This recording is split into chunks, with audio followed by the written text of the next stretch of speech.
నమస్తే, welcome to ఏఐటీవీ. ఇక 2025 ఈ రోజుతో ముగిసిపోతుంది. సో ఈ 2025లో మన తెలంగాణ రాష్ట్రంలో జరిగినటువంటి పొలిటికల్ హీట్స్ ఏవైతే ఉన్నాయో ఆ సినారియో మొత్తం ఒకసారి మనం చర్చించుకుందాం. అదేవిధంగా ఈ మధ్య జరిగినటువంటి అప్డేట్స్ అన్నిటి మీద కూడా మనం మాట్లాడుకుందాం. అసెంబ్లీ కూడా మెయిన్గా ఉంది కాబట్టి అన్నిటి మీద కూడా మనం మాట్లాడుకుందాం. సో మనతో పాటు మాజీ ఎమ్మెల్సీ, ప్రస్తుత ఆర్ఎల్డి పార్టీకి సంబంధించి తెలంగాణ రాష్ట్ర అధ్యక్షులు కపిల్వాయి దిలీప్ కుమార్ గారు ఉన్నారు. ఆయనతో మాట్లాడదాం. ఎందుకంటే ఈ మధ్యన ఆయన సర్పంచ్ ఎలక్షన్స్లో ఒక 2 స్థానాలు కూడా గెలుచుకున్నారు. 2 సర్పంచ్లు వాళ్ళ ఖాతాలో వచ్చారు. వాళ్ళకి ముందుగా కంగ్రాచులేషన్స్ సార్. కంగ్రాచులేషన్స్. 2 గెలిచారు మీ పార్టీకి. అంటే ఇక్కడ తెలంగాణ రాష్ట్రంలో ఒక పునాది పడ్డది. 2 ఎక్కడి నుంచి గెలిచారు? ఎవరు వాళ్ళు? ఒక ఆయనేమో మన మాల్ దగ్గర దేవరకొండ మాల్ 2012 నుంచి కూడా మాతోనే మల్లేష్ గౌడ్ అని. ఓకే. 2012 నుంచి మాతో పనిచేస్తున్నాడు. 6 ఏళ్ళు గతంలో పనిచేసాడు. ఇప్పుడు ప్రధాన కార్యదర్శి. ఓకే. మా పాలిట్ బ్యూరో నరసింహరావు గారని వారు కూడా గెలిచారు మెదక్ నుంచి. 2 సపోర్ట్ చేసిందే 2కి. ఆ 2 లక్కీ గెలిచారు. స్టార్ట్ అయింది మీరు అన్నట్టు ఆర్ఎల్డి ఖాతా తెరిచాం. ఒక నాంది వెలిగారు వాళ్ళిద్దరు. ఓకే. నెక్స్ట్ జెడ్పీటీసీ ఎంపీటీసీ కూడా మేము మినిమం 200 మెంబర్స్ కాంటాక్ట్ చేయిస్తాం. ఓ సూపర్. చూడాలి, మేమైతే మినిమం 50 మందిని గెలిపారనుకుంటున్నాం. ఓకే. ఎట్లా ఉంటుందో చూడాలి. So best of luck sir మీకు. Thank you. ఇక ముఖ్యంగా చూసుకుంటే సార్, జూబ్లీ హిల్స్ నియోజకవర్గం మొన్ననే ఉప ఎన్నిక జరిగింది. మనం చూసాం ఎంత హంగామా జరిగిందో. అధికార పార్టీకి, బీఆర్ఎస్ పార్టీకి, బీజేపీ పార్టీ 3 పార్టీలు కూడా చాలా హోరాహోరీగా తలబడ్డాయి. ఆఖరికి అధికార పార్టీకే పట్టం కట్టారు. నవీన్ యాదవ్ గెలవడం జరిగింది. సో ఇక్కడ నవీన్ యాదవ్ గెలిచిన తర్వాత ఏదైతే బీఆర్ఎస్ పార్టీకి సంబంధించినటువంటి మాజీ శాసనసభ్యులు లేట్ మాగంటి గోపీనాథ్ గారి యొక్క సెటిల్మెంట్ సునీత అఫిడవిట్ పిటిషన్ దాఖలు చేసింది. ఏంటంటే ఈయన నేర చరిత్ర ఇంకా క్లియర్ గా బట్టబయలు చేయలేదు. సో దాన్ని ఈ ఎన్నికను రద్దు చేయాలంటూ కూడా డీటెయిల్స్ ఫర్నిష్ చేయలేదు. దీన్ని ఏమైనా అవకాశం ఉందంటారా? చెల్లుబాటు అయ్యే అవకాశం? యాక్చువల్గా ఎవరైనా సరే క్యాండిడేట్ అనేవాడు తన మీద వివిధ పోలీస్ స్టేషన్లో ఏ కేసులు ఉన్నాయో ఇండికేట్ చేయాలి. అవును. అది ఇవ్వకపోవడం నేరమే, చిన్న నేరం. దానికి ఏదో షోకాజ్ ఇస్తారు, ఇంకేదో చేస్తారు. ఒకవేళ క్రిమినల్గా మీరు ఆల్రెడీ కన్విక్ట్ అయి ఉంటే అది కనుక మీరు దాచిపెడితే డిస్క్వాలిఫై అవుతారు. డిస్క్వాలిఫై అవకాశం ఉందంటారా? ప్రజామద్దతులు గెలిచారు కూడా మీరు మా చెప్పకపోతే, కన్విక్షన్ అయి ఉంటే. కన్విక్షన్ చెప్పకపోవడం తప్పు. కానీ మీరు 10-20 కేసులు ఉన్నాయనుకోండి, అది ఇంకా ఏం కాలేదు, ఛార్జ్ షీట్ వేసాడు, వేయలేదు, లేదా మీరు చెప్పడం మర్చిపోయారు, అది మైనర్ అఫెన్స్. దానికి మీకు నోటీసులు వస్తాయి, షోకాజ్ నోటీస్ ఖచ్చితంగా ఇవ్వాలి. కాబట్టి ఆమె ఇచ్చిన పిటిషన్కు రెస్పాన్స్గా ఇది ఏమంటో చెప్పు బాబు అని ఆ బాబుకి ఇస్తారు. ఇప్పుడు ఫర్నిష్ చేసినా అది బై మిస్టేక్ అని రాసి ఇగ్నోర్ చేయాల్సిందే, అన్లెస్ ఈజ్ కన్విక్టెడ్. కన్విక్టెడ్ అయితే ఈ కెనాట్ కాంటెస్ట్. దానికి టైం పీరియడ్ ఉంది. సో అంత పెద్ద ఇష్యూ అని అనుకోను. బట్ ఏమైనా అతను అది కూడా దాచకుండా ఇన్ఫర్మేషన్ ఎలక్షన్ కమిషన్కి ఫైల్ చేయాల్సి ఉండే. ఓకే. ఎందుకంటే మన గతంలో చూసాం, ఏది ఇప్పుడు మన చరమనేని రమేష్ అనుకుంటా, ఆయనది ఇలాగే స్థానికుడు కాదని. అదేమో ఆయన పాస్పోర్ట్ కూడా అది అక్కడ ఆయనకు పాస్పోర్ట్ ఉంది, వ్యాలిడ్ పాస్పోర్ట్ ఇక్కడ ఉంది. ఓకే. సో 2 చోట్ల మీరు ఉండడానికి వీల్లేదు. ఆ నేషనల్ కనుక మీరు అయి ఉంటే మీరు కాంటెస్ట్ చేయవు. సుదీర్ఘకాలం నడిచి డిస్క్వాలిఫైడ్. అదే ముందుకు పోగొట్టుకోవాలి. ఆ మాటకు వస్తే రాహుల్ గాంధీకి కూడా విదేశాల్లో బై బర్త్ అతనికి ఇటలీలో బై డిఫాల్ట్ అతనికి పాస్పోర్ట్ వస్తుంది. అక్కడ సిటిజన్ ఆయన, ఇక్కడ మదర్ అక్కడి నుంచి కాబట్టి. సో ఆమె కూడా తర్వాత వచ్చి రెలింక్విష్ చేసింది ఇటాలియన్ పాస్పోర్ట్ని, ఇండియన్ తీసుకుంది. ఈయన కూడా రెలింక్విష్ చేసి ఇండియన్ పాస్పోర్ట్ తర్వాత తీసుకున్నాడు. ఎందుకంటే అమెరికాలో మన పిల్లలు పుడితే అమెరికన్ అయినట్టు వీళ్ళు కూడా బై డిఫాల్ట్ అక్కడ పుడితే సిటిజన్ అవుతారు. దాంట్లో వచ్చిన 2 కూడా అది రెలింక్విష్ చేసుకోవడానికి ప్రొవిజన్ ఉంది. దానికి ప్రాసెస్, కథ, అప్లికేషన్, వెరిఫికేషన్ పెట్టుకున్నారు, అది అగ్రి. సో అట్లా 2ది కూడా దేశ పౌరసత్వం వదులుకున్నారు కాబట్టి ఇండియన్ కింద కంటిన్యూ అవుతున్నారు. ఎలక్షన్స్లో నిన్న మన గొడవ కూడా అయింది, ఆ పౌరసత్వాన్ని రద్దు చేయడానికి ముందే వీళ్ళు ఇక్కడ ఓటేశారని. కాంట్రవర్సీ. అవును. But there is a provision. వాళ్ళు అక్కడ ఉండి ఇక్కడ తీసుకోవడానికి. సో ఇప్పుడు నవీన్ గారికి పెద్ద ఇష్యూ ఉండదు నేను అనుకుంటున్నా. కాకపోతే షోకాజ్ నోటీస్ ఇస్తారు, ఎక్స్ప్లెనేషన్ ఇవ్వాల్సి వస్తుంది, మర్చిపోయాను ఏదో చెప్తాడు. ఇక కన్విక్షన్ లేకపోతే ఏం కాదు. అంటే ఆవిడ క్లియర్గా చెప్పింది, నేర చరిత్రకి సంబంధించిన పూర్తి వివరాలు మీరు వెల్లడించలేదంటూ. అంత నేర చరిత్ర ఉందంటారా? కన్విక్షన్ కాదు, నేరస్తుని ఎట్లా అంటారు? చట్టం యొక్క బేసిక్ టెనెంట్ ఫిలాసఫీ నువ్వు నేరస్తుడు అని కోర్టు జడ్జిమెంట్ ఇచ్చేంత వరకు నువ్వు నేరస్తుడే కాదు. కాదు. చట్టం నిన్ను నిర్దోషిగా అవును. చూసి ట్రయల్ మొదలు పెడుతుంది. వీళ్ళు ప్రాసిక్యూషన్ ఇచ్చేటువంటి ఎవిడెన్స్ని బట్టి, ఆధారాలను బట్టి అప్పుడు ఒక నిర్ధారణకు వచ్చి నువ్వు నేరస్తుడు అని ఒక శిక్ష ఇస్తుంది. ఓకే. అప్పుడు నేరస్తుడు. ఇప్పుడు కాదు, రేపు 100 కేసులు ఉంటాయి కూడా మీద. సీఎంఏ నా మీద 70 పెట్టారన్నాడు. అవును. నేరస్తుడా మరి? కన్విక్ట్ కాలేదు. కన్విక్ట్ కాదు. అవును. ఓకే. సరే, ఇక అసెంబ్లీ విషయాన్ని చూసుకుంటే అసెంబ్లీలో సరే ముఖ్యమంత్రులు గెలవచ్చు, ఓడిపోవచ్చు, రకరకాలు ఉంటాయి. సరే, గత ముఖ్యమంత్రి ఏం చేశారనేది తెలంగాణ ప్రజలకు తెలుసు. ఇప్పుడు ముఖ్యమంత్రి ఏం చేస్తున్నారనేది కూడా తెలుసు. సరే, ఒక సభ నిర్వహిస్తున్నారు. ప్రస్తుత ముఖ్యమంత్రి ఒక మాజీ ముఖ్యమంత్రి దగ్గరికి వచ్చారు. నమస్కారం పెట్టారు, సేకరణ తీసుకున్నారు. మంచి పరిణామం, బాగుంది. నాకు కూడా చాలా బాగా నచ్చింది. మంచిది. కానీ అందరూ లేచి నిలబడ్డారు. కేటీఆర్ మాత్రం ఒక్కడే కూర్చున్నాడు, లెగలేదు. చూడలేదు ఏంటి అసలు లెగలేదు? అది బాగా వీడియో వైరల్ బాగా అవుతుంది. ఆయన లెగకపోవడం కంటే చాలా మంది ఏమన్నా ఇది ఈ అహంకారం వల్లనే మీకు కరెక్ట్ ఓటమి. మీడియాలో అసలు కేసీఆర్ సంగతి దేవుడు కానీ ఈ పిల్లవాడి యొక్క అహంకారం వల్లనే 10 సీట్లు ఓటుకున్నారు. అందులో వాళ్ళ పదవి దూరం వేరని ఎన్నోసార్లు అన్నా. పిల్లాడికి ఎందుకు అది నడమంతరపు సిరి వల్లనో మధ్యలో వచ్చిన అధికారం వల్లనో మనకు తెలియదు. కానీ మనకు నెత్తి మీద కాళ్ళు ఉంటాయి. అక్కడ హరీష్ రావు గారు నిలబడ్డారు, అందరు నిలబడ్డారు. హరీష్ అనేవాడు ఇప్పటికి కూడా రియల్ పాలిటీషియన్. ఏదో పని మీద నేను ఫోన్ చేస్తే నమస్తే దిలీప్ అన్న అన్నాడు. డైరెక్ట్ ఎత్తాడు, వీళ్ళు కూడా ఎత్తాడు. అది కల్చర్. కేసీఆర్ అంతే. కేసీఆర్ ఇక కాన్స్టిట్యున్సీలో నేరుగా పేరు పెట్టి పిలిచేవాడు 50,000 మందిని పిలుస్తాడు కేసీఆర్ గారు. కేసీఆర్ 50,000 మంది గుర్తుపడతాడు. ఎప్పుడునో ఈ భార్య ఎట్లుంది, అంత మెమరీ అతనికి. సూపర్. ఆ కాంటాక్ట్ లో వచ్చిన వాడు ఎంత సంతోషపడతాడు పేరు పెట్టి పిలిస్తే. అది అహంకారం ఇతనికి. అది కూడా నిలబడాలి అతను. కానీ అతని సీట్ దగ్గర రాలేదు కదా, వచ్చింది అపోజిషన్ లీడర్ దగ్గర కదా. అవును. అందరూ ఎక్స్పెక్ట్ చేయలేము మనం నిలబడాలని. కానీ బట్ ఎవ్రీబడి స్టూడ్ అప్. మీరు చెప్పినట్టు ఆయన కూడా అయ్యో ఎక్కడో కాదు కదా సార్, అసెంబ్లీలో ఒక మాజీ ముఖ్యమంత్రి గౌరవించి ఆయన వచ్చాడు. అసలు ఆయన వచ్చేటానికి ముందే లేచినబడ్డాడు కేసీఆర్ గారు. వచ్చిన తర్వాత కాదు, ముందే కనపడంగానే లేచినవాడు. అది మర్యాద, సాంప్రదాయం. ఓకే. కానీ ఆయన 2 నిమిషాలే ఉన్నారు, రాకరాక వచ్చారు. సో ఆ పూటకి అటెండెన్స్ డిబేట్ కాదని తెలుసు ఆయనకి. అవును. మళ్ళీ సెకండ్ నుంచి స్టార్ట్ అయినాక బహుశా డిబేట్లో పార్టిసిపేట్ అవుతాడేమో. బట్ ఆయన నేచర్కి మనం ఆయన రాకపోయినా ఆశ్చర్యపోకర్లే. రేపు 1 month 2 months నోటిఫికేషన్ వచ్చింది ఎలక్షన్ అంటే అప్పుడు తిరుగుతాడు.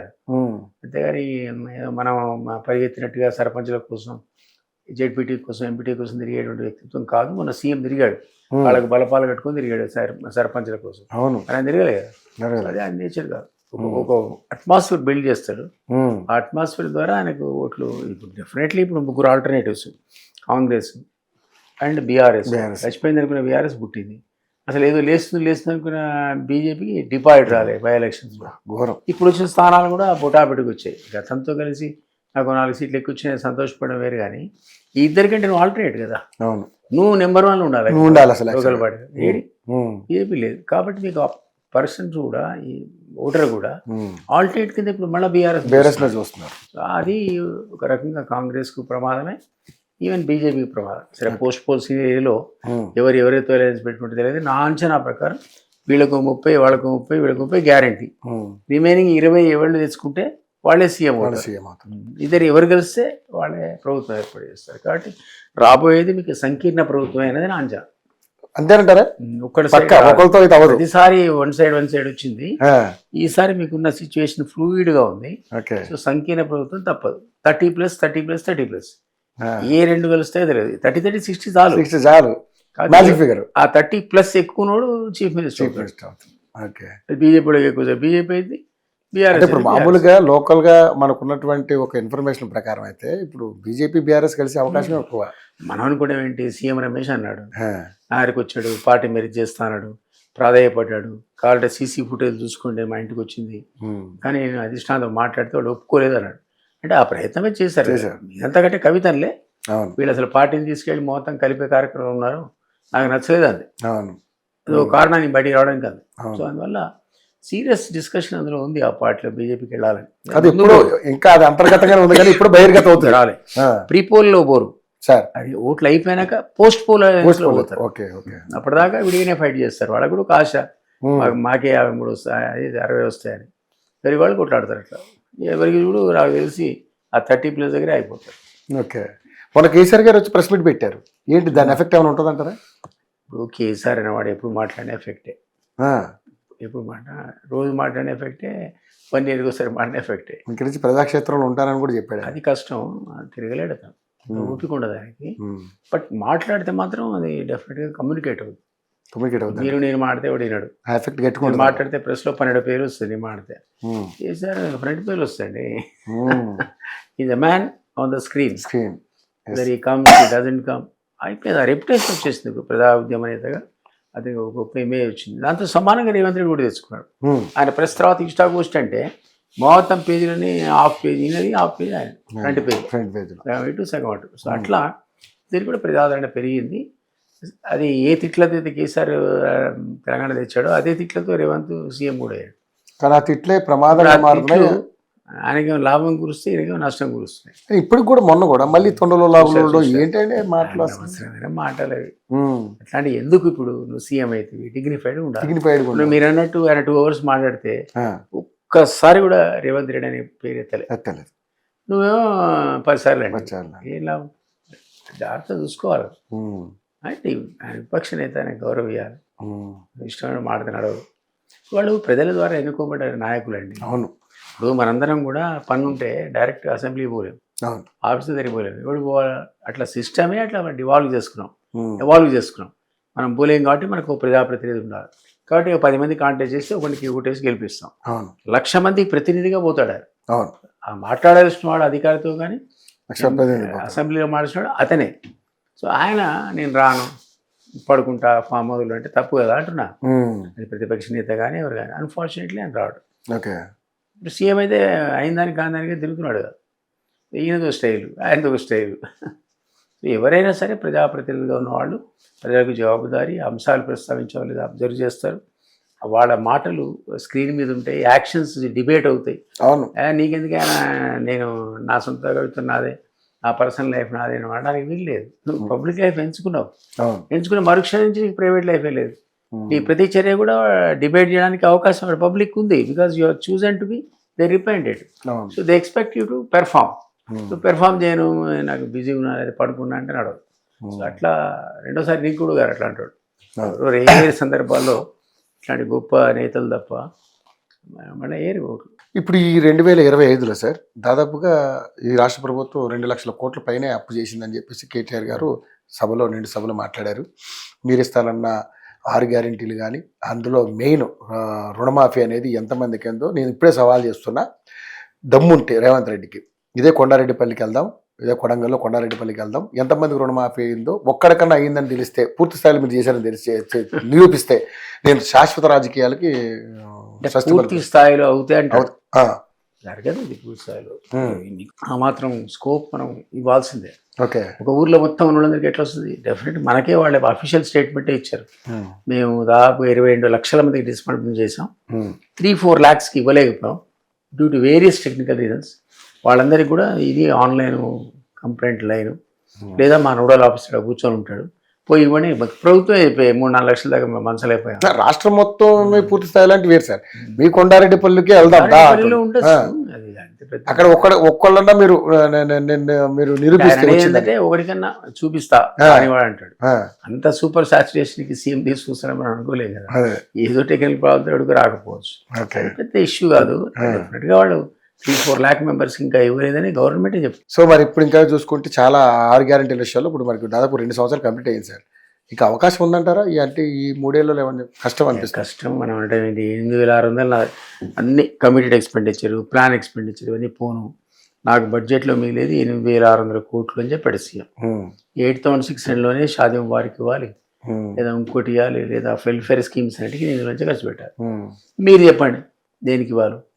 అందుకే మందకృష్ణ ఆర్ కృష్ణ గారిని బడ్జెట్ అప్ప చెప్తా, వాళ్ళను ఈ పంచమరండి అన్నాడు. అంటే ప్రజలు వాళ్ళు కాదు ఎన్నుకునేది, మిమ్మల్ని ఎన్నుకుంటే మనం పంచుతాం, ఎన్నుకునేది నిన్ను కదా. నువ్వు ఎక్కడ తెస్తావు మాకెందుకు, అప్పు ఎక్కడ పెడతావు మాకెందుకు అన్నావు కాబట్టి చేయమని అడుగుతున్నాం. ఈ హామీలు ఇవ్వకపోతే చర్చ రాదు. ఎలక్షన్స్లో ఉన్న హామీలు ఇచ్చి అధికారంలోకి వచ్చావు కదా. కేసీఆర్ కూడా అన్నాడు మనకంటే డబుల్ త్రిబుల్ హర్రాజులాగా పెంచుకొని పోయి వాళ్ళు పబ్లిక్ మోసం చేసి అధికారంలోకి వచ్చారు. ఇప్పుడే తెల్లమొహం ఇస్తున్నారు, వాళ్ళకి అడ్మినిస్ట్రేషన్ చేయరావట్లేదు అన్నాడు. అంత వాస్తవం ఉంది కదా. 2 years అయిపోయింది మీరు అన్నట్టు. అవును. మరి ఇంకా ఇంప్లిమెంట్ కాకపోతే ఎట్లా యాక్సెప్ట్ చేస్తుంది పబ్లిక్? సో దానివల్ల కాంగ్రెస్ కొంత నెగటివిటీ ఉన్నమాట వాస్తవమే. స్థానిక సంస్థలు సహజంగా రూలింగ్ పార్టీకి అడ్వాంటేజ్ ఉంటుంది.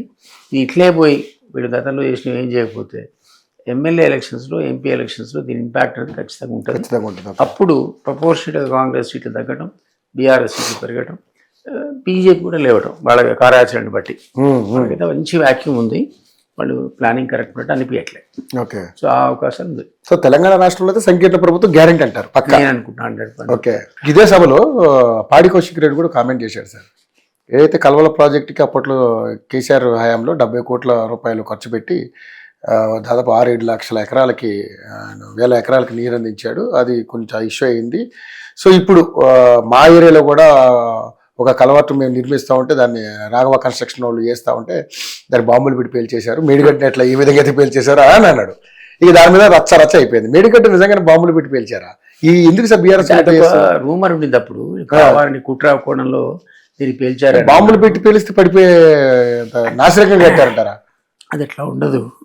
ఇప్పుడు చెప్పే పాడి కౌశిక్ రెడ్డి ఏరియా అయినా అక్కడైనా ఉన్నటువంటి స్టోన్ ఫార్మేషన్స్ని మీరు బ్లాస్ట్ చేసే తీస్తారు. అవును. అది మైల్డ్ ఇంటెన్సిటీతో ఉంటాయి బాంబులు. పెద్ద పాకిస్తాన్ మీద వేస్తే లేదా ఇంకొక హీరోషిమా మీద వేస్తే మొత్తం కూలిపోయేంత ఆ బాంబులు కావాలి. చిన్న న్యూక్లియర్ బాంబులు కాదు. ఒక పరిమిత సంఖ్యలో పరిమితిలో ఉన్నటువంటి బ్లాస్టింగ్ చేయకుండా స్టోన్ తీయలేరు. అట్లాంటిది జరిగితే జరగవచ్చు. కానీ కన్స్ట్రక్ట్ అయిన తర్వాత బాంబులు పెట్టేవాడు పిలుస్తాడు తెలుగుకోడు. నెక్స్ట్ గవర్నమెంట్ వీళ్ళే వస్తుంటారు కాంగ్రెస్.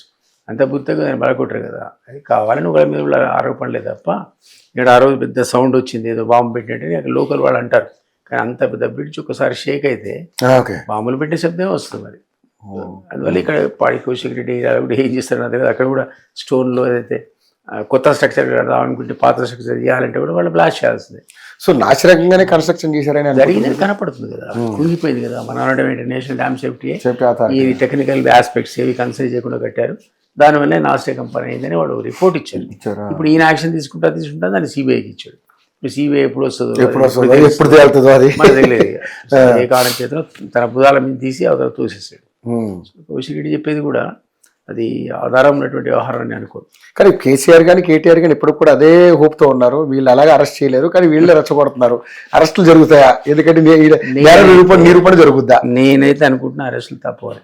లోకల్ బాడీ అయిపోయిన తర్వాత 1 or 2 కేసెస్లో టెలిఫోన్ ట్యాపింగ్ కావచ్చు, ఇంకేదైనా కావచ్చు, కానీ తర్వాత ఒకటి రేసిది కావచ్చు. ఇది ఒకటి సిబిఐకి ఇచ్చారు కాబట్టి వీళ్ళు అరెస్ట్ చేసే పరిస్థితి రాదు. సిబిఐ వాళ్ళు చెప్పింది కరెక్ట్ కాదో తేల్చాలి, మళ్ళీ దాని ఎంక్వైరీకి 6 నెలలు పెట్టాలి. ఇక్కడ మాత్రం ఈ 2 కేసులు క్లియర్ కట్గా కేటీఆర్ వైపు కేసీఆర్ వైపు చూపిస్తున్నాయి. సో ఈ రెండిట్లో అరెస్ట్లు అవుతాయని అనుకుంటున్నాను. అప్పుడు కొద్దిగా పొలిటికల్ ఎట్లా ఉంటుందో ఇంపాక్ట్ అనేది చూడాలి. ఒక్కోసారి పబ్లిక్ పాజిటివ్ తీసుకుంటారు, ఒక్కోసారి నెగిటివ్ తీసుకుంటారు.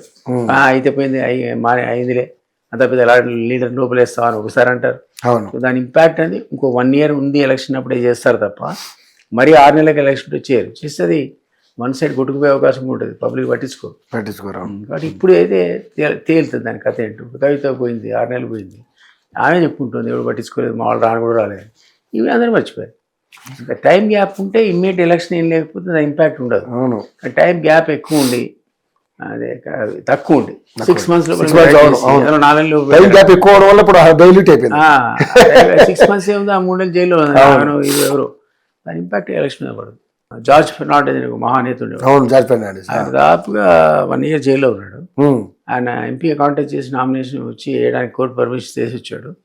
Highest majority in the country వచ్చింది. ఆయన ఒక్కడి కలవలేదు, నమస్కారం పెట్టి కూర్చున్నాడు, జైల్లో కూర్చున్నాడు. మరి Ramvilas Paswan highest majority. Janata Dal period చెప్తున్నాడు. సో ఈ టాప్ లీడర్స్ అంతా కూడా జైలు పోతే అప్పుడు ఆ జనతాలు ఏ మార్జిన్స్ ఎట్లా గెలిచారు, స్టాల్ బెట్స్. సరే అందరు ఇంటెలెక్చువల్స్ కాబట్టి తనుకొని తెచ్చారు, అది కొలాప్స్ అయిపోయింది. మళ్ళీ ఇందిరాంది గతంలో ఒకటి ఎక్కువ మేడ గెలిచింది, అది వేరే విషయం. మరి ఆ కరప్షన్ ఏమైంది, ఆమె ఎమర్జెన్సీ ఏమైంది మర్చిపోతారు పబ్లిక్. అయ్యో పాపం ఇందిరమ్మని అరెస్ట్ చేశారు అన్నారు, గోవిందా కథ. అవును, ఎందుకంటే 60 ఏళ్లలో వీళ్ళు అవినీతి ఎక్కువ చేశారు, ఆ స్కామ్లు ఈ స్కామ్ అన్నారు. ఇప్పుడు కాంగ్రెస్ లో వాళ్ళకంటే వీళ్ళే ఎక్కువ అవినీతి పనులని అంటున్నారు పబ్లిక్. అట్లున్నప్పుడు ఇంకేముంటుంది, దాని ఇంపాక్ట్ అవినీతి పోయింది, అసలు అవినీతి చర్చే లేదు. రైట్. ఇంకొకసారి లాస్ట్ ఫైనల్, ఇప్పుడు ఈ సర్పంచులు గెలిచారు కదా సార్, గెలిచిన సర్పంచులందరూ కూడా ఇప్పుడు బీఆర్ఎస్ కూడా బట్టిగానే దాదాపుగా ఒక బాగా గెలిచారు. మంచిగా 5,000 చిల్లర వచ్చారు. మొత్తం 12,700 చిల్లరలో 5,000 చిల్లర వాళ్ళే గెలిచారు. సో వీళ్ళందరినీ ఇప్పుడు కాపాడుకోవడానికి హరీష్ రావు గారు ఒక మాట అస్త్రం వేశారు, ఉపయోగించారు. సో ఎవరు కూడా కంగారు పడి పార్టీలు మారాల్సిన అవసరం లేదు. ఎందుకంటే మన రాష్ట్ర ప్రభుత్వం మనకు రూపాయి మనకి ఎక్కడ అడ్డుకుంటుందని మీరు అలాంటి కంగారు పడాల్సింది లేదు. డైరెక్ట్ సెంట్రల్ గవర్నమెంట్ ఈ ఖాతాల్లోకి వస్తాయి, సర్పంచుల ఖాతాలోకి మధ్యలో ఎవరు లేడు, ఈ రాష్ట్ర ప్రభుత్వం కూడా ఉండదని చెప్పాడు. ఏంటి సార్ నిజంగా అటువంటి పరిస్థితి? యాక్చువల్లీ ఏముందంటే మీరు అన్నట్టు ఈ సర్పంచుల నిధులు నేరుగా కేంద్రమే ఇస్తుంది. వీటి దగ్గర రూపాయి లేదు ఇవ్వడానికి. పాపం ఎక్కడ ఏవో పెన్షన్ డబ్బులు, ఇంకేదో డబ్బులు గవర్నమెంట్ ఆఫ్ ఇండియా ఇచ్చేటువంటి రిలీజెస్ అన్ని కూడా వీళ్ళు డైవర్ట్ చేసి జీతభత్యాలకు వాడుకునే పరిస్థితి, అప్పుల మిత్తులకు వాడుకునే పరిస్థితి కూడా చూసాం మనం. సో దీనికి మన స్టేట్ ఫైనాన్స్ కార్పొరేషన్ ఉంటుంది, వాళ్ళు రికమెండ్ చేస్తారు ఈసారి స్థానిక సంస్థలకు 1,000 కోట్లు ఇవ్వండి, లేదు 12,000 కోట్లు ఇవ్వండి. ఎప్పుడు కూడా గవర్నమెంట్ 500 కోట్లు 600 కోట్లు మించి ఇవ్వలే, సగానికి సగం కోత పెడతారు. ఎందుకంటే మిగిలిన అవసరాలకు వాడుకుంటారు. అది ఉన్నది కాబట్టి ఆ పరిస్థితి అసలు సెంటర్ ఇచ్చేదే పూర్తిగా చేరినప్పుడు వీళ్ళు అదనంగా ఇచ్చేయలేదే హరీష్ రావు చెప్పింది కరెక్ట్. కానీ ఇష్యూ లోకల్గా అట్లా ఉండదు. ఇష్యూ ఎట్లుంటుందంటే పొద్దున్న వాడికి పోలీస్ స్టేషన్తో పని పడుతుంది, ఇంకెవరితో పని పడుతుంది, ఆఫీస్తో పని పడుతుంది. ఫోన్ చేస్తే నేను కాంగ్రెస్ సర్పంచ్ మారుతున్నా అన్న దానికోను నేను వెళ్ళిపోయాడినా దీంట్లో ఇంకో పార్టీ బీఆర్ఎస్ అట్లా అంటే వింటాడా? పోలీసు వాడు వినడు, ఎవడు వినడు, ఆఫీసర్ కూడా. కాబట్టి అది ఈ వచ్చే డబ్బుల కంటే వాడికి అది ఇంపార్టెంట్. ఇన్ఫ్లుయెన్స్ అనేది చాలా పనిచేస్తుంది. కాబట్టి వాళ్ళంత ఈజీగా వేరే పార్టీలకు వస్తారనే దానికో నేతలు కేంద్రం ఇచ్చినా రాష్ట్రం ఇచ్చినా వీళ్ళు పార్టీ మారడం అనేది అంత ఈజీ కాదు. బట్ బీఫార్లతో గెలిచేటువంటి ఎంపీటీ జెడ్పీటీసీలు ఈసారి అలా జంప్ జలాలు ఉండడానికి వీల్లేదు. ఎందుకంటే మొన్న ఎమ్మెల్యేది గొడవై సుప్రీంకోర్టు ఆల్రెడీ 5 సర్టిఫికేట్ ఇచ్చాడు, ఇంకో 3 ఇవ్వాలి. ఇంత గందరగోళం ఉంది కాబట్టి ఇప్పుడు ఆ జంప్ జిల్లాని అంత ఈజీ కాదు. జెడ్పీటీసీని ఎంపీటీసీని హరీష్ రావు ప్రొటెక్ట్ చేసుకోగలుగుతాడు కానీ సర్పంచ్ నువ్వు చేయలేదు. నా అంచనా అదే లేదు. Right sir, thank you sir, thank you so much. మరిన్ని అప్డేట్స్ మళ్ళీ కలుసుకుందాం sir. Sure, thank you so much.